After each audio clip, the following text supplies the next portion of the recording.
Bonjour, bonjour. On se retrouve après une période d'absence quand même assez longue pour une nouvelle vidéo aujourd'hui. Donc pour commencer ça, j'aimerais vous demander, enfin si on vous posait la question de quel est le plus grand problème sur la Terre, qu'est-ce que vous répondriez? Je pense que beaucoup de personnes diraient que le plus grand problème qu'il y a sur Terre, c'est la guerre, les maladies incurables, le réchauffement climatique, les injustices. Et personnellement, je pense que toutes ces réponses sont valables. Enfin, clairement, c'est des problèmes qu'il y a en ce moment. Mais toutes ces choses, elles ont un dénominateur commun.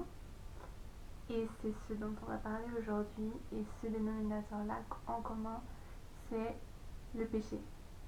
Donc, le péché, je suis d'accord, c'est un terme, c'est un mot un peu vague. On ne sait pas trop à quoi ça fait référence. Euh, on peut penser que c'est des grandes choses. C'est un mot un peu barbare en fait. Donc en fait, pour faire assez simple, le péché, quand il est utilisé dans la Bible, ça vient d'un mot hébreu, grec, qui veut dire en fait manquer la cible. Donc comme quand on veut tirer à l'arc, on tire une flèche, et ben c'est qu'on manque totalement la cible. Et donc le péché c'est ça. C'est-à-dire on pose un acte qui manque le but pour lequel on est là en fait. Ou qu'on ne pose pas un acte qu'on aurait dû poser ou ce genre de choses. Et ça peut être une toute petite chose que nous on considère être petite ou quelque chose d'énorme. C'est pas forcément tuer quelqu'un. Tuer quelqu'un, oui, c'est un péché, mais genre mentir aussi. Et puis avoir une pensée de haine contre quelqu'un aussi. Enfin, toutes ces choses-là, c'est des péchés. Et en fait, le péché, aux yeux de Dieu, justement comme je disais avant, que ce soit un petit ou un grand, ben en fait c'est la même chose. Ça a les mêmes conséquences. Et j'aurais commencé par dire qu'en fait le péché c'est quelque chose qui nous affecte tous, absolument tous, sauf Jésus. Tout le monde a péché. Tout le monde. Genre, on est tous dans le même bateau pour ça en fait. Dès notre naissance jusqu'à notre mort, on est enfin quand on vient au monde, on est esclave du péché en fait. C'est-à-dire que des fois c'est des actes que on ne veut pas faire, mais qu'on le fait parce qu'on ne sait pas faire autrement en fait. Parce qu'on ne connaît pas comment s'en sortir. On sait pas, ben, il y a des choses qui nous poussent en nous de le faire, mais on sait que c'est mal, mais on le fait quand même et on se sent encore pire après de l'avoir fait du coup.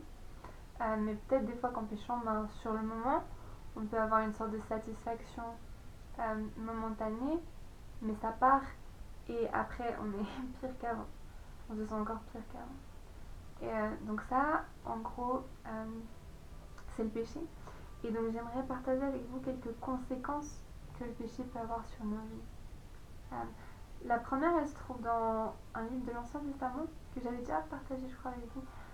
C'est dans le livre d'un prophète qui s'appelait Ésaïe.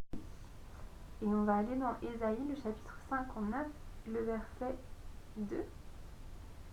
Et la Bible dit ceci: Mais ce sont vos fautes qui ont fait séparation entre vous et votre Dieu. Ce sont vos péchés qui vous l'ont caché et l'ont empêché de vous écouter. Donc en fait ici on voit que le prophète il dit que voilà, le problème c'est que le péché, bah en fait ça crée une séparation entre Dieu et toi. Donc Dieu il veut avoir une relation personnelle avec chacun d'entre nous, avec toi, avec moi, avec tout le monde. Mais lorsqu'on pêche, ça crée séparation entre lui et nous. Et ça fait que la relation elle est bloquée en fait. C'est comme par exemple, je sais pas moi, si t'es au téléphone avec quelqu'un et que d'un coup t'as plus de réseau, ben tu peux plus communiquer avec la personne parce que vous vous entendez plus. Dans une certaine mesure, c'est un peu la même chose. Donc ça, c'est une des conséquences que le péché il a. Ça affecte notre relation avec Dieu, ça fait qu'on ne peut pas, que quand on prie, ben, il nous entend moins. Et ça crée qu'il y a un blocage en fait. Parce que Dieu, il est saint, et le péché ne peut pas demeurer en sa présence en fait. Donc quand on pêche, ça nous sépare de Dieu. C'est pour ça que peut-être vous avez déjà entendu parler d'Adam et Ève dans le jardin d'Éden. Bah en fait, tous les jours, dans Genèse, il est écrit que tous les jours Dieu venait et il parlait avec eux. Mais quand ils ont péché, quand ils ont désobéi à Dieu, en prenant l'arbre du fruit, enfin le fruit de l'arbre défendu plutôt, bah en fait ça a coupé leur relation avec Dieu. C'est pour ça que souvent on appelle ça la chute. Ça fait une chute, ça fait une séparation entre eux et Dieu. Donc voilà, une des conséquences, c'est qu'on est séparé de Dieu. Ça crée une séparation entre lui et nous.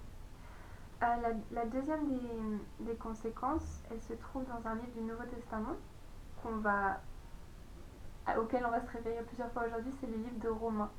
Donc l'épître aux Romains, c'est une lettre qui a été écrite par un monsieur qui s'appelait Paul à l'an 50, enfin 56 comme ça, aux croyants qui étaient à Rome à cette époque. Et donc dans ce livre-là parle énormément du péché, mais de la grâce, du jugement, de pourquoi Jésus est venu sur terre et tout ça. Je vous encourage vraiment à lire cette lettre, elle est géniale. Si vous avez un Nouveau Testament, franchement, lisez Romains, c'est top. Mais là on va aller dans Romains au chapitre 2 et on va lire le verset 9. Donc Romains 2, 9 nous dit la détresse et l'angoisse atteindront tout être humain qui fait le mal, le juif d'abord, mais aussi le non-juif. Donc ça c'est une des conséquences, si on peut dire directes, du péché, c'est que ça fait que la détresse peut venir sur nous, on peut sentir l'angoisse et beaucoup de sentiments négatifs, des fois la peur, des fois le dégoût, des fois une haine contre nous-mêmes aussi. Donc c'est des choses qui peuvent nous venir directement quand on est là pendant notre vie en fait, que quand on fait le bien, selon Dieu, oui, on a des choses positives qui nous arrivent, mais quand on fait le mal, quand on pêche, il y a des mauvaises choses qui peuvent venir sur nous en fait. Ça a le droit en fait et ça se passe comme ça. Et puis une des autres conséquences que je voulais lire, que je voulais partager avec vous, c'est aussi dans Romains, c'est un petit peu plus loin, c'est le chapitre 6 et le verset 23. Je vais juste vous lire la première partie du verset maintenant. Il dit en effet, le salaire du péché, c'est la mort. Donc voilà, c'est la première partie du verset, on va dire la deuxième partie après, mais du coup, une des conséquences du péché, c'est la mort en fait. Donc c'est pas forcément la mort physique, en mode tu pêches, tu meurs directement, ça peut arriver.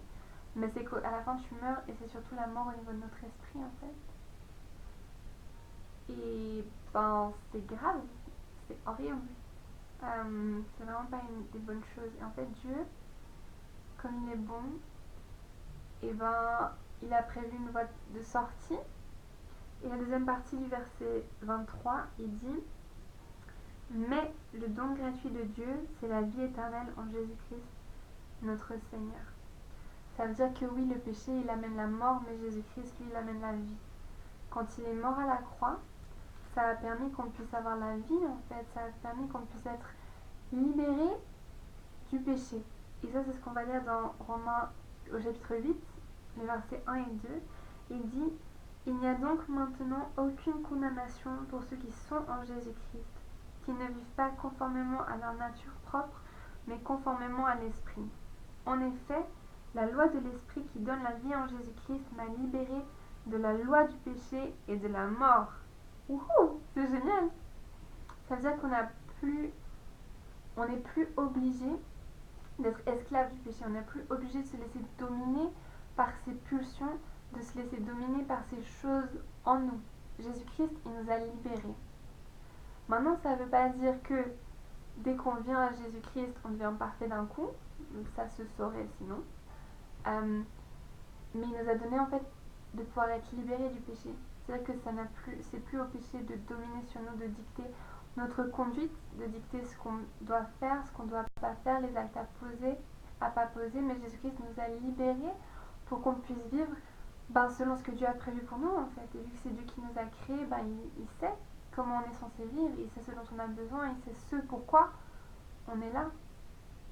Et après, bien sûr que il y a des moments de lutte, que le péché, notre âme, notre corps, tout ce qu'on a en nous veut nous pousser à faire des choses qui sont contraires à la volonté de Dieu, et du coup on a une lutte en nous, mais Dieu nous a laissé son esprit en nous pour aussi nous donner la force de ne pas faire certaines choses, la force de s'éloigner. Et comme j'avais dit dans une autre vidéo que je mettrai le lien en bas, il y a des choses qui sont faciles de se débarrasser, et il y en a d'autres qui requièrent plus de travail, qui requièrent plus de prière, qui requièrent plus d'efforts, mais c'est pas impossible en fait. Donc c'est un processus dans lequel on est pour pouvoir arriver, pour pouvoir marcher dans ce qu'on appelle la sanctification, pour marcher dans un processus de devenir de plus en plus saint, de laisser en arrière les péchés et d'avancer dans une vie nouvelle avec Dieu.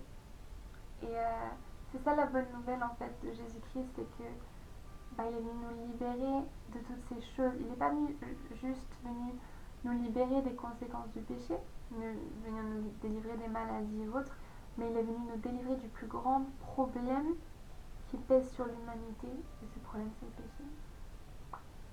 Donc voilà ce que je voulais partager avec vous aujourd'hui.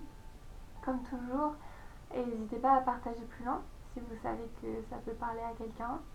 N'hésitez pas non plus à laisser des commentaires, à vous abonner pour plus de vidéos. Et puis, si vous avez des questions ou autres, vous pouvez toujours m'écrire à mon adresse mail. Je la mettrai dans le petit encadré dessous de la vidéo. Et puis,